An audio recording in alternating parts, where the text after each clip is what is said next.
8월 30일 화요일입니다. 오늘 새벽 우리에게 주시는 하나님의 말씀은 마태복음 28장 1절로부터 15절까지 말씀입니다. 안식일이 다 지나고 안식 후 첫날이 되려는 새벽에 막달라 마리아와 다른 마리아가 무덤을 보려고 갔더니 큰 지진이 나며 주의 천사가 하늘로부터 내려와 돌을 굴려내고 그 위에 앉았는데 그 형상이 번개 같고 그 옷은 눈같이 희거늘 지키던 자들이 그를 무서워하여 떨며 죽은 사람과 같이 되었더라. 천사가 여자들에게 말하여 이르되 너희는 무서워하지 말라. 십자가에 못 박히신 예수를 너희가 찾은 줄을 내가 아노라. 그가 여기 계시지 않고 그가 말씀하시던 대로 살아나셨느니라. 와서 그가 누우셨던 곳을 보라. 또 빨리 가서 그의 제자들에게 이르되 그가 죽은 자 가운데서 살아나셨고 너희보다 먼저 갈릴리로 가시나니 거기서 너희가 배우리라 하라. 보라 내가 너희에게 일렀느니라 하거늘. 그 여자들이 무서움과 큰 기쁨으로 빨리 무덤을 떠나 제자들에게 알리려고 다름질할세. 예수께서 그들을 만나 이르시되 평안하냐 하시거늘 여자들이 나아가 그 발을 붙잡고 경배하니 이에 예수께서 이르시되 무서워하지 말라. 가서 내 형제들에게 갈릴리로 가라 하라. 거기서 나를 보리라 하시니라. 여자들이 갈 때 경비병 중 몇이 성에 들어가 모든 된 일을 대제사장들에게 알리니 그들이 장로들과 함께 모여 의논하고 군인들에게 돈을 많이 주며 이르되 너희는 말하기를 그의 제자들이 밤에 와서 우리가 잘 때에 그를 도둑질하여 갔다 하라. 만일 이 말이 총독에게 들리면 우리가 권하여 너희로 근심하지 않게 하리라 하니 군인들이 돈을 받고 가르친 대로 하였으니 이 말이 오늘날까지 유대인 가운데 두루 퍼지니라. 아멘. 오늘 본문은 무덤에서 살아나신 예수님의 부활 사건을 기록하고 있습니다. 예수님의 부활은 십자가와 함께 복음의 핵심입니다. 예수님이 우리를 구원하시기 위해서 십자가에서 돌아가셨지만 만약에 부활이 없었다면 어떻게 됐을까요? 예수님의 죽음은 헛것이며 우리의 믿음도 헛것입니다. 우리는 여전히 죄 가운데 머물러 있어야 했으며 새 생명을 얻을 수 없었을 것입니다. 이처럼 오늘 본문에서 이 예수님의 그 중요한 부활 현장을 생생하게 기록하고 있는데요. 마태복음 28장 1절에서 안식일이 다 지나고 안식 후 첫날이 되려는 새벽에 막달라 마리아와 다른 마리아가 무덤을 보려고 갔더니 이때 다른 마리아는 바로 야고보의 어머니 마리아일 것입니다. 이 두 여인은 장례법에 따라서 예수님의 시체에 향품을 바르기 위해서 무덤을 방문하려 했을 것입니다. 이들은 안식일에는 아무 일도 할 수 없었기 때문에 안식일 이튿날인 일요일 새벽에 무덤을 찾아갔습니다. 이들이 무덤에 도착했을 무렵에 어떤 일이 벌어졌습니까? 2절에 보시면 큰 지진이 나며 주의 헌사가 하늘로부터 내려와 돌을 굴려내고 그 위에 앉았는데 그 형상이 번개 같고 그 옷은 눈같이 희다고 했습니다. 이를 지켜본 경비병들은 무서워서 마치 죽은 사람들처럼 떨고 있었습니다. 바로 그때 흰옷 입은 천사들이 두 여인에게 말하기를 5절 보시면 너희는 무서워하지 말라. 십자가에 못 박히신 예수를 너희가 찾는 줄을 내가 아노라. 즉 너희가 죽은 예수를 찾는 것을 아는데 그분은 아무런 예고 없이 살아나신 것이 아니고 6절에 보니까 그가 여기 계시지 않고 그가 말씀하시던 대로 살아나셨느니라 라고 했습니다.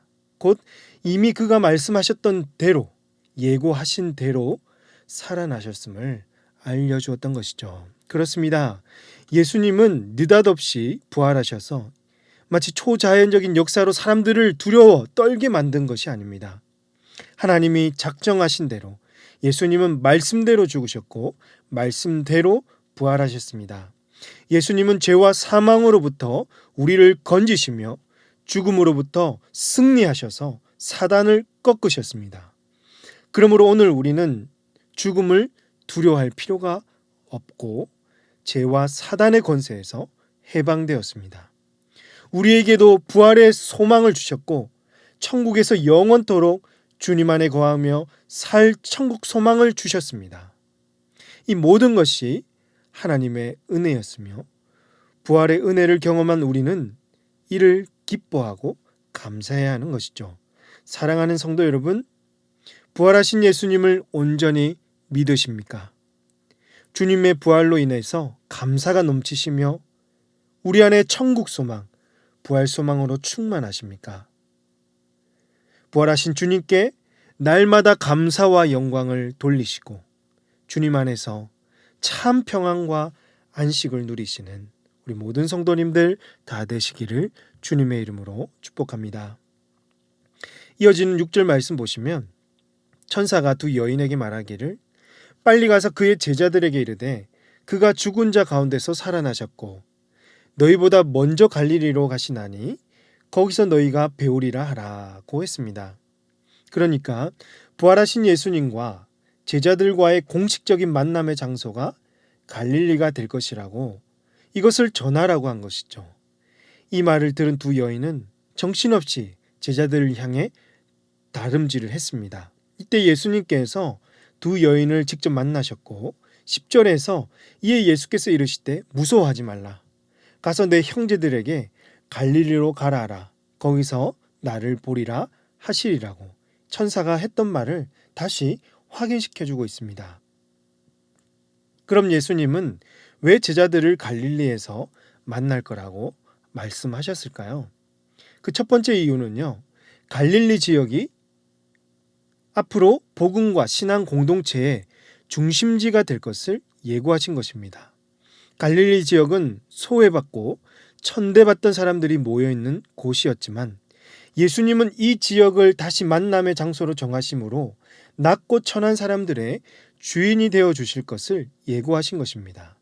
특히 부활하신 예수님이 이 제자들보다 두 여인에게 먼저 나타나신 것도 낮고 천한 사람들을 사랑하시고 그들을 높이실 것을 먼저 보여주신 것이라고 할 수 있습니다. 두 번째 이유는 바로 용서와 회복을 선언하신 것입니다.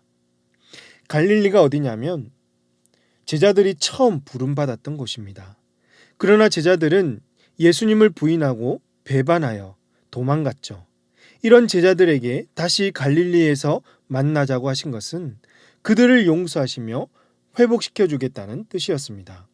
예수님은 변함없이 제자들을 사랑하고 계셨고 그들의 잘못과 죄들을 용서하시겠다고 확인시켜 주신 것입니다. 또한 제자들에게 새로운 사명을 주셔서 낮고 천한 자들뿐만 아니라 온 열방을 향해서 사랑과 용서를 전하고 있으며 부활 소망을 전하도록 하신 것입니다. 이처럼 우리 예수님은 돈과 권력을 소유했다고 차별해서 대우하지 않으시고 오히려 낮고 천대받은 자들에게도 주인이 되어주시고 높여주시는 분이십니다.